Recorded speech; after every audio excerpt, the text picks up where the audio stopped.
Yes, people, and welcome back to another video on the Bridge YouTube channel where we bring you all things Chelsea. I'm your host with the most, the Bridge 258, here to give you Upwatch. This is where we discuss our rivals, what's happened to them, have they won, have they lost, their performances, and how, as a Chelsea Football Club, what does that mean for us? So let's get into it, and let's start with the early fixture first, which is Liverpool versus Wolves, which is aka Wolverhampton Wanderers. And honestly, this game, kind of crazy. So it started obviously the first half with Wolves really being the press, hitting Liverpool quite hard, attacking them. Neto was very dynamic, particularly on that side. He was cooking Gomez. He was having a field day of Gomez, to be honest. And that midfield of Bellegarde was really cooking there. Lemina was doing a great job at holding the ball there. Hwang Hee-jan was doing all right on his side of the wing too. Cunha was, very good, in terms of his press and everything. And they were doing a good job there. And then finally, Neto, was able to assist Hwang to score the goal to make it 1-0. And then obviously, there was another big chance for Matthias Cunha, but it kind of showed why Wolves aren't really scoring any goals at the moment because of the fact that Cunha, I don't know why he jumped for it. All he could have done, sat down in his normal position, waited for the ball to come in and just tap it into the ball of the net like he always does. Like that one was kind of confusing for me personally. Like that one, I was not sure what was going through his head, big man. But it is what it is. So that was basically the Matthias Cunha situation there. Then in the second half, I think Wolves were trying to hold out for the 1-0 one essentially. And then what happened was, guess what happened? You know what happens. Liverpool were under trial. My boy McAllister got hooked at half time because he was not working that sixth role at the end of the day. So, he can hold that too, essentially.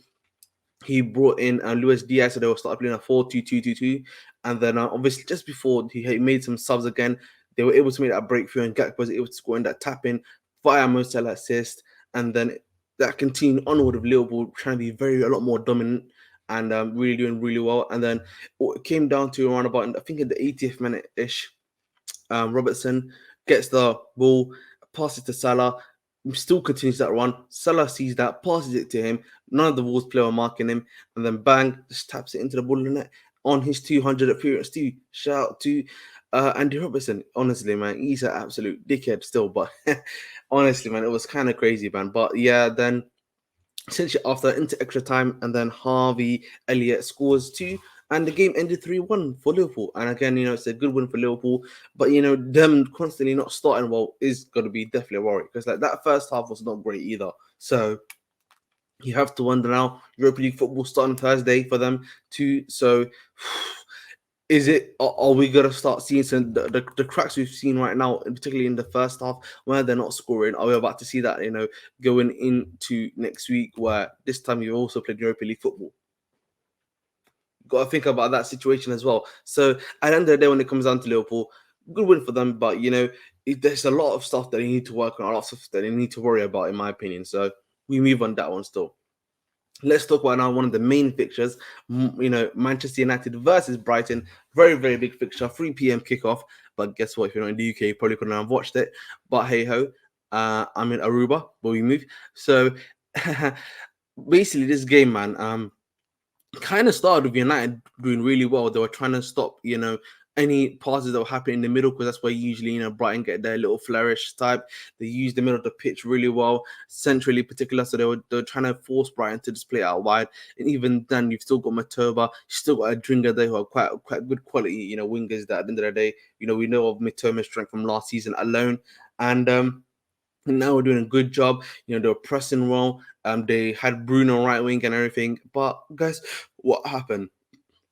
Brighton in around about the 20th minute were able to score against the way of play, and they did a really great job of that, in my opinion, particularly with my boy, particularly with my boy Danny Welbeck, the ex-United player, was able to tap it in. Great job by Lallana to essentially jump over the ball. It's almost like he's trying to do like the end between the legs, so that it looked like he wasn't gonna. So essentially, he was meant to be the done tap it in, but like, because he was opening his legs, obviously it was like a fake, and then he just he knew that Welbeck was behind him, and Welbeck just did a tap in, Nice low driven ball. Then the second goal was by Pascal Gross. Shout out to that guy. That guy just loves scoring against United. I saw he scored against them in the last three fixtures, but we move. Big up to him. Sent Lissandro Martinez to the shops as well. You know what I mean? Yo, Lissandro Martinez, bro. I don't know what's going on with that guy, but we need to get to that guy too. But we'll get to him. Let me finish these goal continuations, and then obviously João Pedro makes it 3-0. Thank you, FPL. I never lost my stock in you, João Pedro, but yeah, João Pedro makes it 3-0. Obviously from Watford, the previous old Watford striker, really good quality finish from him too. And the final, obviously United were able to get one back, and then the game ended 3-1. But like, yeah, let's start with Lissandro Martinez because like I don't mean this bad way, but like obviously last season he was massive. He was one of the best defenders. Honestly, he done a really good job of like trying to dispel this idea that short defenders are not going to be able to work in the Premier League. And I think he did a great job of like proving that is not true. They can work quite well in the league, and he was being that advocate, if you like, for that situation at the end of the day. So I was quite happy. I was quite happy to see that. But like this season, man, I don't know if he's still got like niggling injury that they're not talking about or anything, but clearly he's not playing to the best of his level. You've then obviously got Onana. Listen, we were about to buy this guy. I'm starting to think, yeah, it's not looking good, bro, for this guy, man. Some of the saves, like he's not being able to make, it's been quite shocking, man. I think that even the Pascal Gross one, not really, but like the João Pedro one was pretty bad. The Pascal Gross one was quite bad too. Like he could have at least got a hand to it, but wasn't able to do anything about them at all. Hoyland, obviously, I think he had a good performance, but obviously at the end of the day, still at L, but it is what it is. Rush food, I'm saying no comment needed. Obviously, he still got that midfield of with Casemiro, McTominay, and Ericsson. Long day at the job. Got Regulon, obviously as well. That's where the first goal came from his side too. So hey man, it is what it is. I mean, you could have got Cucurella, could have been a great defender there, but what I'm saying. But your loss, not mine, indeed. So it is what it is, man. We move on that one still, and yeah, man, United, bro, it's not looking good, bro. Obviously, another loss. They lost already previously at Arsenal. It just continues on. Obviously, he's got the situation of Anthony, got the situation of obviously Sancho, got a lot of the Glazer ownership selling situation going on. You've obviously got now these L's that you're taking, and Ten Hag's kind of comments as well. So it's not looking like a happy camp. He's almost sped up the United manager perimeter because of the fact that he won last season. Like usually it's like a 3-season situation at United. Like you've seen of our guy Ole, you've seen of our guy Mourinho, Van Gaal. Yeah, where they'll have like 3 seasons, but like they get sacked on the third one. Because he's done like the first 2 seasons in one season. This season, it almost seems like he's already predicting the sacks about to happen to him. So it's kind of crazy, man. I can't lie to you still. No, we move. But yeah, man, let's talk about now the other side of Manchester, the blue side. Man City versus West Ham. Very good game, in my opinion. They were creating a lot of chances. Foden was really active. Doku active. Haaland obviously missed that big chance at the beginning of the game.